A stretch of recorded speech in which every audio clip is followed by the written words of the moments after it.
everybody, and welcome to my podcast. My name is Tiffany, and my husband and I are the owners of Creative Designs by Tiffany, a flower shop and event space in upstate New York.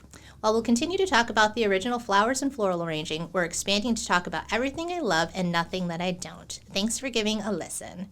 So, as you can see, hi Dave. How's it going? Dave, our producer. I forgot to say hi. I know, I forgot to say hi. How's it going, Dave? Good, it's going fine. Good. And last time I remember I never said we're at the beautiful My Little Falls studio. So I forgot is that what we said? one. Yeah. It changes all the time. Yeah. Well, it's beautiful, and you've got so many new lights and things, and so this is an official studio. Still not exactly the way I want it, but it'll be a constant. That's the dream. Well, that was, I thought about what I'm going to talk about this month, and when I text you, and I said, I just go off of like what the days or the week, brings about.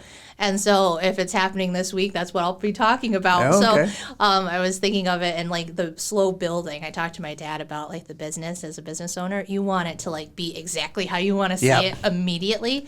And like that growing, people don't realize that it is a really slow process. It is. And building, like even, you had 2 microphones, 3 microphones, 4 microphones, and 5 different cameras, up to 6 or 7. Like it's it's not going to be 6 or 7. Well, you never know. Well, it might be, but it's never like that official. And if it is, a lot of times I see in the small business world, like that's when you fail, because you start out like hit the ground running, and then there's nothing to build up to. Yeah. So it's always nice to be able to build. So I look at each part of what I'm doing and I go, okay, how could I enhance this little piece the next time for the next, like maybe every month or something, do something different. Yep. And so it ends up expanding what you're capable of doing, but it's very incremental. Exactly. And so people who watch these different things, they might notice like a different background or something sometimes or whatever, but they don't see all the other stuff. So, it is. It's cool. And, we just had a shower at the store yesterday. And I saw that. Well, we had a girl that was there for a previous shower.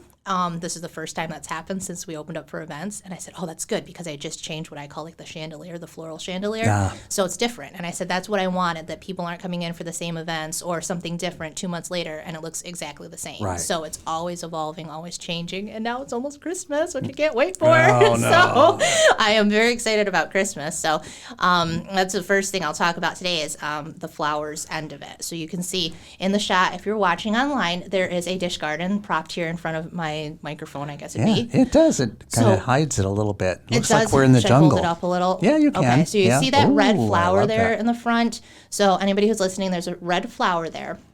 Not my favorite, but it's the traditional one that you'll see in any dish garden. And a dish garden is what's in front of us. They usually come in like 8 or 10-inch pots or baskets, as you can see with this one.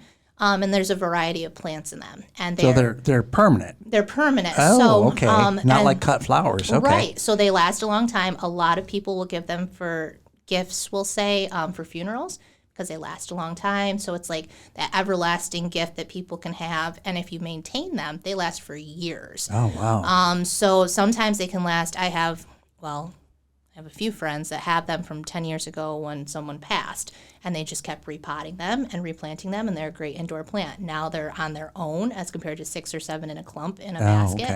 Okay. So as soon as those roots can start going, you can start replanting, and there you go. And then the fun thing with these flowers is see how they're kind of open, like you're in front of me so you can see it, but they're fully open. So then instead of those dying back, a lot of people think, it's dead, so they pull it out and the flowers are gone.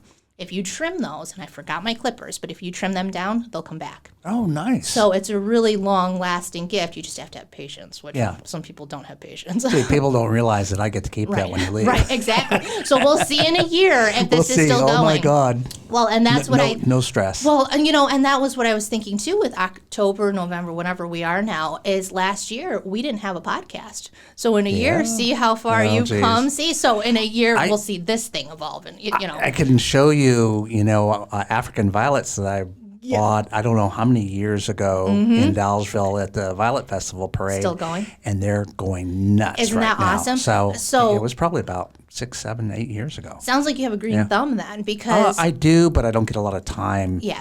I really love orchids. Yes. Really into orchids big time. Low maintenance. So those are not like you have to sit there and water them every 2 days. Right. So you very lightly on the watering. Same thing with the dish garden. A lot of people overwater. I started out overwatering too, because when they're in the store and you want to sell them, obviously, right. after a week sitting in there, I'm like, oh, they need to be watered and watered again. How often? You don't have to. So for these, I usually do, maybe 10 days, depending on the climate. If it's really hot in there, you might do a little more. If it's really cool, every 2 weeks even. Yeah. I rotate them around so the sunlight, the natural light can get them, so they're not growing one way towards the light. So, each day you twist it a little bit, do it a little more towards the light, and they keep you're growing. making this real work. Well, and that's, when you're bored, you'll just look at it I'm not twist bored. it, like that. So, looks like it's growing too far this way. So, but dish gardens, they're really a good staple, good investment on them. This piece usually runs about $50 or so. Wow. So it's a nice piece compared to a $50 arrangement. Yeah, it's really nice. Yeah. Well, we've talked about that too, of the price of stuff going up. Yeah. So, if you want to spend a nice $50 arrangement for someone who's lost someone, this lasts a long time compared to flowers, which might be a small vase, and see you in a week. So tell me what kind of plants are in there. So these are all just tropicals. So this, I couldn't honestly tell you what all of these little greens are. They're just tropical plants that you put in there. And then this here is... the red. Yes. Okay. So I have to get it right because I have 2 different ones that I normally get, and I'm going to look it up here. So I just ordered, and this is what I was going to talk about too. For Christmas, dish gardens are very popular at Christmas. Oh. So now we're starting to get into the Christmas season. A lot of times they'll have the greens in them. They'll have the Norfolk Island pines in them. So there's little mini Christmas trees where you see these greens. Oh, yeah. I've seen those. Those are cool. Yeah. So there are, let me see here. I'm going to pull this up here. So there's 2 different kinds of the flowering plants. I don't personally like this one as much. I don't know. Go figure. Now, that's my eye. There's 2 different ones that you can see. Why don't you like this? It looks nice. It almost looks like a geranium. So they blossoms. do look like a geranium. And if you can see it or if you look it up, let me pull up the name of them actually right now. So there is one, and it's a Calendiva is the one that I like. So if you're listening and you want to look it up, a Calendiva is the one that I like. It looks like it's a double bloom. This one looks like a single bloom on the petals. You can examine this when you get it a little closer to you, too. I can see it. So it looks like just single petals, and they're beautiful, but my favorite is the Calendiva. So these are Kalanchoe. That's what they call these. And these are typical. Every distributor close to where we're located, they use Kalanchoes. That's all you ever see. I'll forget that in 10 minutes. Well, you see the Calendivas, and you're like, wow, because most people can't get them in. So that was one of my special orders for this coming Christmas. So, we always try and do a little different up at the store. So that's one of these little different pieces. So either way, they're beautiful. Like I said, same thing, same principle. You can cut them back, and then they keep coming too. So it's Halloween. Oh, gosh. That's what it is. Well, the funny thing is today's Halloween, and my little kitty, every year on Halloween, never fails. She has to dismember a mouse.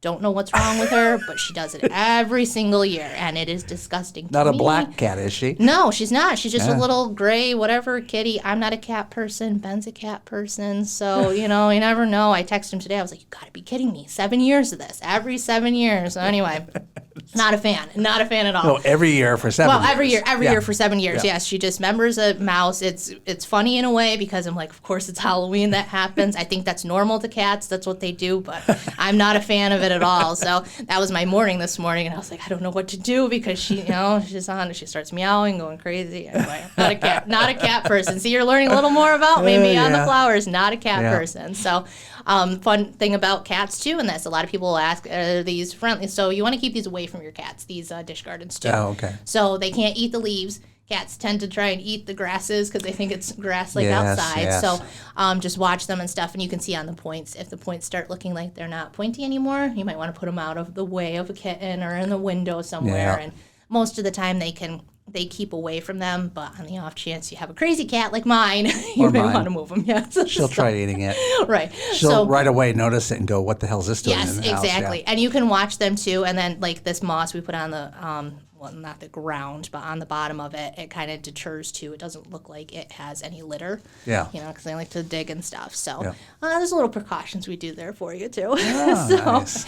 So anyway. So does it require being in a window, or can it be further back in the room? So these are great. Like you go into doctor's offices and you'll see them. A lot of times they have the fake plants. But then if you have these too, you can look, and if you get really close, you'll be like, wow, those are actually real plants. That's what these are for. Okay. So they have, they don't need any natural light. They do pretty well on their own without having to have any, you can keep them in a closet, basically. I wouldn't suggest it, but you can keep them in a closet. So nice. Yeah. So those are nice little pieces. And like I said, so getting into Christmas now. So it's our big transition now. My favorite time of year. I don't like Halloween very much. I love Christmas, though. And I know that after Halloween, it is time. We got Thanksgiving in the middle of this. Yeah, I know. It's the forgotten holiday, I guess.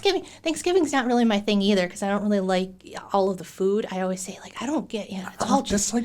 Is it your favorite? It's just so heavy. Turkey and everything. Stuffing, and I don't care how heavy. And football. Well, that's what it is. It's just like I'm trying to think. Rachel Ray is one of those cooks that I watch, and she just everything's butter and fat and like. Well, you don't have to make it like that. Well, yeah, and then get Brussels sprouts and carrots. That's really good. Yeah. So anyway, it makes watching the game interesting. Yeah, it does. Brussels sprouts will. It does. It does. Well, that's I like watching the football and stuff with it, but the food itself, I'm always like, the green bean casserole. I like green bean casserole, but it's just so thick. It's like a mush meal. Yeah. So it's not my favorite, but it is what it is. But either way, Christmas, we're very excited about Christmas. Like I said, it's my favorite time of year. So for any churches or organizations, now is the time if you need to start planning and getting your plants without going to like the grocery store and taking inventory of what they have. If you want to pre-book anything, this is the time to do it. So poinsettias. Yes. So if you have like large bulk orders, you want something specific, this is when I'd suggest get into your florist, get into whoever you buy your plants from, because it's not. This is the question of the day. Are we having a crazy market or not? I know I hear it too. So like I said, it's like this weird.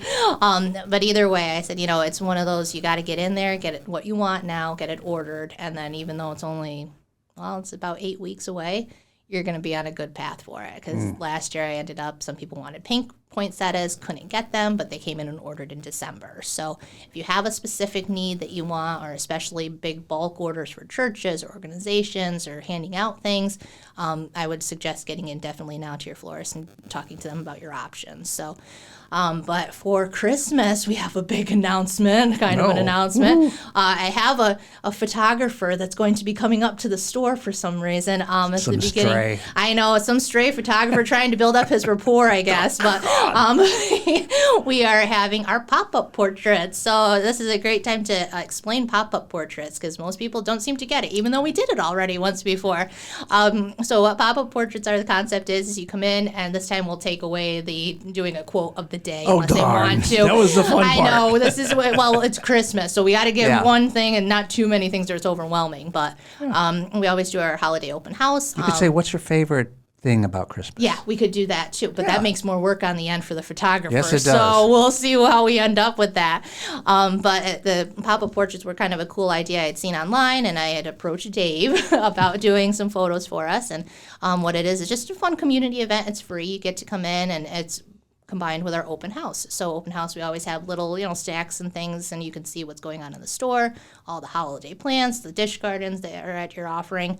And then we're going to have pop-up portraits in the corner too. So what pop-up portraits are they're really well-taken photos, and you get to have them later on for your profile pictures or whatever you want to do, your Christmas cards, and they're free. So it's a free download, which is a very cool thing, I think, because good portraits are expensive. So yes, they are. We did, I think, 40 people the last time, like that, which I was really surprised at. But, they were some people honestly have passed away since then too. And I looked back when I was scrolling through, and I said, it's nice to see. It's just nice to see them out and smiling. Most of them were smiling.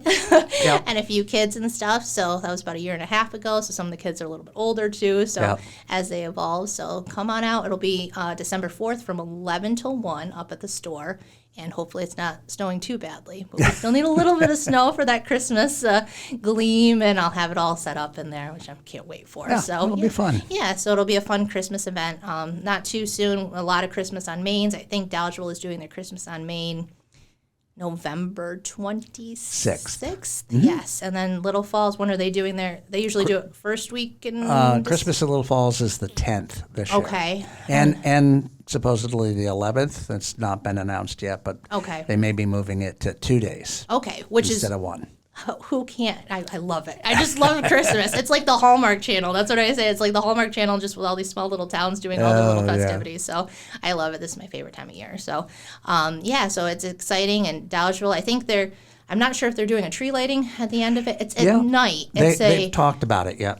Have you gotten I haven't gotten the paper. I got the asking to be in their advertisements thing, but I don't know the actual schedule yet. So. I have a little bit of it coming out Friday in the Mohawk Valley Express, but it's not a lot of detail. Okay. All right. So stay tuned and stop up to Dollarville and see what's going on with Dollarville. So, and speaking of Dollarville, see, I'm all over the map now. So Dollarville, they are doing pretty well with their football team, their high school football team, and I'm getting excited that they may end up playing Little Falls at the Dome. So they have a couple more games to go through, but if they do, it's a great opportunity for the kids, I think, and all the different local municipalities. I guess they both play Friday, so if they move on, it'll be interesting. Yeah, so it'll be a lot of fun for that too. So, and then see, it all just rolls. This is my mind. I tell Ben all the time, my husband, I say, get inside my mind, and this is how it goes. Because I don't know how you get through all this. See, I think football. He doesn't want to get into your mind. Right, it's true. How did you think of that? Well, it all makes sense to me because it all rolls. See how that just went from Christmas into the pop-up portraits, into football,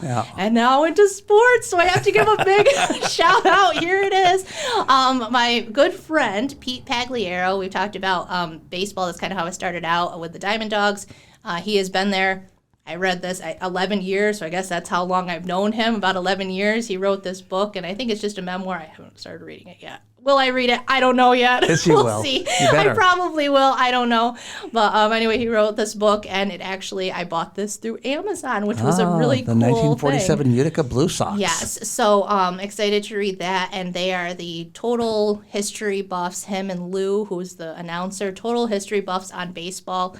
Anything you need to know, you ask those guys. And he wrote this book, so I think it's the coolest thing. So I can say I knew him when he was not famous. When he wasn't famous. When he wasn't famous yet. So. Yeah, it is. It's a lot of fun to write a book, and that looks really interesting. And maybe he'd be a good guest. We get on and get him to talk in detail about this. I know. I'll ask him and put a little bug in his ear and see if maybe he'll be able to come on. Do we still have a sports? Do you still have a sports down here? Yeah, we do. Okay, because I was going to say maybe I'll hit him up for that, or we could do that. Yeah, I've got somebody else who wants to come in and do some sports too. Yeah. So we'll see if we can get him lined up. Sports, we love sports, but I got an in with Pete. I'll text him and see what he can do. I'm sure he'll come on. So, but either way, like I said, you can buy it on Amazon, and it's called The 1947 Utica Blue Sox by Pete Pagliaro. Pagliaro. So very nice. He's doing really good things. I'm excited to see that. You're always excited to see people thriving in their especially little people you know, and exactly. Either do a record or a book or something interesting. Yeah, it is. It's very, very cool. So, all right. So I've got to look here now. So I have my little list of what I wanted to talk about, which was the Christmas events, which we went through. Halloween today is, getting ready for Halloween. I said I had politics down, so I can talk about politics, but I don't know if I want to talk about politics today. I got the elections, a week from tomorrow. Well, that's what I said is I got to come on before the week of the election week, and so we'll sit home and anticipate what's happening in New York and stuff. But it's one of those crazy times that everybody is losing their common sense in a way. So I hope everybody vote your conscience, and it's okay if you disagree with people. And you got to do what you can sleep with at night. So, really, I'll say that for Just sure. vote on policies that will make your life better. Yep, exactly. So, that's my bit on politics today. I'll get into that some other some podcast. We'll wait till the election comes through and stuff. Yeah. But I said I got to come on and talk about Christmas. It's the main thing and stuff. And then I did, I guess. And it's not that hard, so don't laugh at me, but I did make an official email address now for the events up at the store. So I'll put that out there. And then for the podcast, any questions you have too. So you can email us there and see if there's any questions or whatever. And then also about the event space too. So it's events.creativedesignspytiffany@yahoo.com. So, isn't that impressive? But no. I said no. I know it's so long, but I said it'll take people. They'll have to actually look at it and see if they got it right and send it in. That's not what happens. I wish in a perfect world that's how it's supposed to be. It's like technology. Technology is great when it works. Yeah. They sent out an invoice to a woman. And she goes, I never got it. And I said, I didn't even know it didn't go because on my end it sends out, but I don't realize if you don't get it. So, it's great when it works, not when it doesn't. I still stick to the carbon copies. So I try to at least. But anyway, so we're looking at that. And then the last thing I was going to talk about today is it is the end of October. We have been so lucky with how warm it is. And it is 60, well, it's supposed to be 60 this week. Yeah. 65 It's not for bad. another week. And have you had a frost yet? Downtown? Oh, yeah, definitely. You have. Okay, so you dipped below that. It's been below freezing a couple of nights. I was going to say, I don't even know because we're so far north. We're in the park, and so we're in the mountains. It's literally like 10 degrees colder, 10 degrees difference. Worse than what it is in Dollarville. So I never really know. But now's the time you start pulling the beds. So if you haven't already, and it's been a nice couple of weeks that it's been 60s. I've gotten lucky because there were a couple things I wasn't going to do, and I said, well, I guess I have time to do it now because it's in the 60s. So we had talked to Kate Lindecker, that does the peonies. So this is the time that if you're ordering peonies, this is your time to plant. So you have that extra kind of bonus week that you can start planting. So I had actually gotten a peony plant for someone who had ordered it for across the street at the park. It's in memorial of someone, not memorial, I shouldn't say that. In memory of. Well, they haven't passed. So it's right. So I don't know how just in case you die. Right. It's one of those like, thanks for your service. We really appreciate it. Kind of, one of those things, those long lasting things. Okay. I can't say a memorial though. I don't know what that's. I've got to figure out that term. So either way, so I had talked to her about it, and I said, let's talk about maybe a peony plant. And I don't know anything about peonies beyond what she had come on to talk about. So she had sent me one of the roots, and this is one of the yellow peonies, which is really pretty. So what I learned, and I will freely say I am not a grower. I'm learn as I go with the growing. Right. I can throw stuff in there, but I am not a flower gardener by any means. So it's very intricate. So she had brought it down to the store. She explained to me how far you put it in the ground, how much you put on top of it. What type of soil? Yeah. Right. So she went through the whole thing with me, and I did it the first night, and then I looked and I said, I didn't do that right. Oh. How can you not plant a plant right? So I did it wrong, and I went over where I was across, like I said, across the street from the store, and I went over the next day, and I said, I'm not sure how I did this wrong, but I did it wrong. So I had to dig it up again, redo it. So don't be afraid if you're doing that at home, because it does happen to the best of us, and I'm guaranteeing that plant will be the best that you'll ever see once it starts going. I'll be looking for it. Right. So see where the cat's dug up. Well, that's it. It might be one of those. Probably would have been better luck on that. So, but what it was too is, and I'll tell you guys too on here. So where the little eyes are, and that is very confusing to me. So you planted peonies before, right? Or no. I haven't really. You haven't? No. Okay. No, I couldn't remember when she was on if she explained. I haven't planted them before. Okay. So there's the eyes, which they look like little eyes coming up.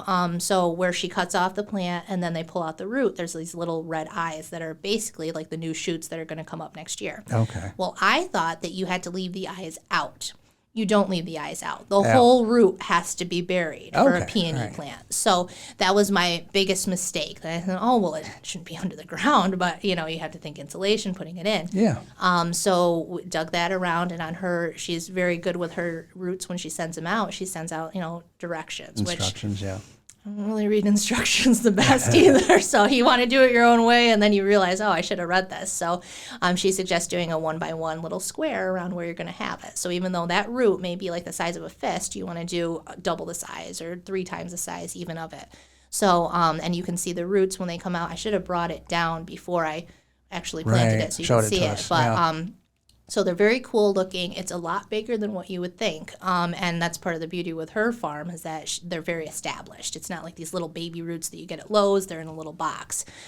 So if you can think out loud, 10 inches or so is the longest point on them, and it's about a square. And then on the top of it, it's like this little tree that comes out, and it has the eyes on it. So I thought that those eyes had to be above the ground. They didn't. Right. So you put those down, and then you have about 2 inches, which she had told me is your finger. So you use your finger, your knuckle to your finger. Is 1 inch. Yes. So she said you put that there, and then you got about 2 inches there. You go down from the first eye. So a lot of little tips that I didn't realize there. So I did that day. And then for hers, the first year, she suggests mulching it. So gives it that extra covering and that layer, which I think we talked about kind of when we're planting too. Yep. Now, this is the key. In the spring, you got to remove that mulch. So otherwise, it's going to inhibit the growth of it. So in the spring, I'll remind you, you're going to take that mulch back Which you wouldn't think of. Right. You wouldn't think of it. And so what I use, and, this is being frugal, I guess, in a way, is that those leaves, crushed them all up a little bit, and then I had some wood chips it would be, that we used for the mulch in it. So it gives it a little bit more of a padding on top. So, it is, I don't want to say it's tough, but it is kind of tough to realize too, because you have to dig down and then make it ground level again. So it can't just be this dip that you're taking out a big hole, and it's got to be right across ground level so that can shoot up again when it comes out. So you're thinking under the ground, can't see it, got to move the mulch. And then in the spring, it's got to come up like confused. It's always been there. Yeah. So it is. It's quite a process and stuff. So I noticed that, too, when I started pulling the beds. So there were some big root systems in those boxes that we planted actually in the store. So I'm taking them out and stuff. And there's huge divots now in my garden boxes. I said, oh, geez, I don't know how that's going to work. So then as you keep breaking it down, it's down about probably 6 inches from where it was. Well, no, those were 6-inch boxes. So it's about 2 inches or so down from where you get some fresh soil, fresh mulch. Right. So it's one of those, you have to remember you have to do that in the spring, right? And then planting anything now, like the tulip bulbs, peony, this is the time of year that you would start planting those. Everything else pretty much, unless it's a spring weather, not planting anything else right now. Yeah. But, so you do tulips now? Tulips now too. Oh, so okay. Tulips are... I've seen people do tulips. I think they're really cool. I thought about doing some, but they are very intricate. So if you want to grow them right, and you want them for production like what you would use for florists, you have to move the beds every 6 years. Why? You can't, I have no idea. So again, this is why I'm not a flower farmer. So in order to get them, I think it's just the soil composition. It depletes the soil so much. To do it right, every 6 years, you're moving it around and you can't place them in the same beds, or where you can flip your bed over and then it goes another spot. And I never knew that until a couple of years ago. So my grower told me that. I said, that's very interesting too. So it's a lot of work. You can't just use the same thing over and over. So I've been hesitant to do anything with tulips because knowing that, then next year, what am I going to do? I have to go out and take them all out. So it's an interesting concept, and when you really think about, it's farming. It's straight up farming. Yeah. So it's never easy when you're thinking about farming. So I just didn't quite realize that. And then, like I said, I had one peony plant that I had to do, and I did it wrong. So somebody who has a farm of 50 or 60 or 100. We're not going to have you farming anytime soon. No, I don't think so. And I tell everyone, I'm like, nope, I like designing the flowers when they're already cut, and I like throwing in random pieces like my garden out there. But I can't for production. It's a lot of stress, I think. And you have to, if I had done 20 of those, I would have had to go out and dig up 20. There goes another extra day. That's not good. So, but like I said, don't be afraid if you fail, and you can always redo it. And like she said, she goes, I have extra roots. So if you screw it up, I have extra roots of these. So always buy where you have a second choice too. So anyway, that was basically it for today and stuff. And like I said, we have our new email address that I gave you already too. Stop up to the store anytime. Events are where we're really trying to book now at this point, little small events. And we'll talk to you guys soon.